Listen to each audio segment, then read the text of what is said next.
Hello besties, welcome back. Today I'll show you how I made a hyper realistic cake of an overripe plantain. Just watch to the end and you will definitely learn something. Please like my video and also share. Thank you so much. So let's get started. I got some plantains because yes, I'm working on a plantain, so I have to have some plantains close by in order to see what I am doing.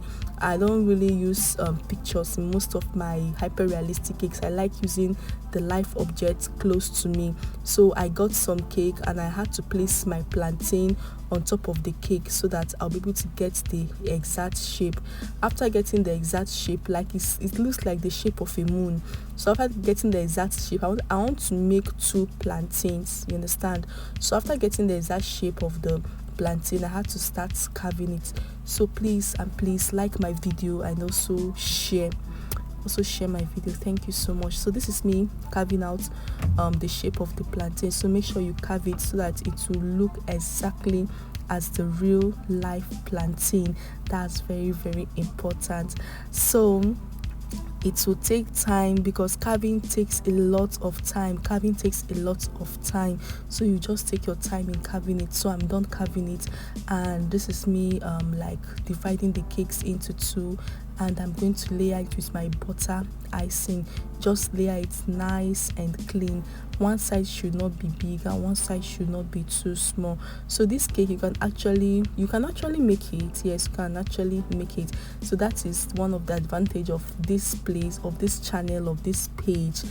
Following me, you will learn a lot of things that you can also do. You can also even teach your students in the studio, or you are an aspiring upcoming baker. Maybe you can try this out. I know you're gonna get it.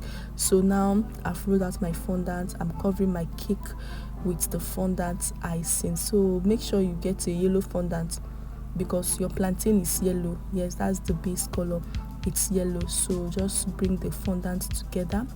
After bringing the fondant together, then you start cutting out the excesses. So as you're cutting out the excesses, you can also use your smoother to smoothen, cut out the excesses. Make sure that everything is nice and well sealed, because you don't want working on your cake and you notice that one side is opening and one side is just there. So this is making the stem, like that stick that is at the end of the plantain. Yes, I'm just using my scissors to make the edges rough, to make the top rough, and that is it. I use the excess from the fondant I covered, and this is me bringing an extra stem to add to the head, and then sorry my voice, and then blending it in. Please if you're still watching, like, share, and also subscribe or follow. So this is me blending it in. Make sure you blend it in so that it will look as a one part, and I use my modeling tools to make some lines on it and to make the lines well defined. If you look at your plantain, you will notice that it has some kind of lines on it, and the lines, like, it's protruded. So I use my modeling tools to do that. Now it's time for coloring. This is me coloring my plantain. You notice that plantain has some kind of black and brown patches, so I mixed my food color. This color is edible. Yes, it's food safe. So I used my food color. I used black and brown, and this is me painting it out, looking at the real plantain, and also painting my own plantain. So this was how I got this cake. So I would love you to suggest which other cake should I make. A follower on Facebook actually suggested I should make a hyper realistic cake of a candle. So very soon you will see that one. You will see the hyper realistic cake of a candle.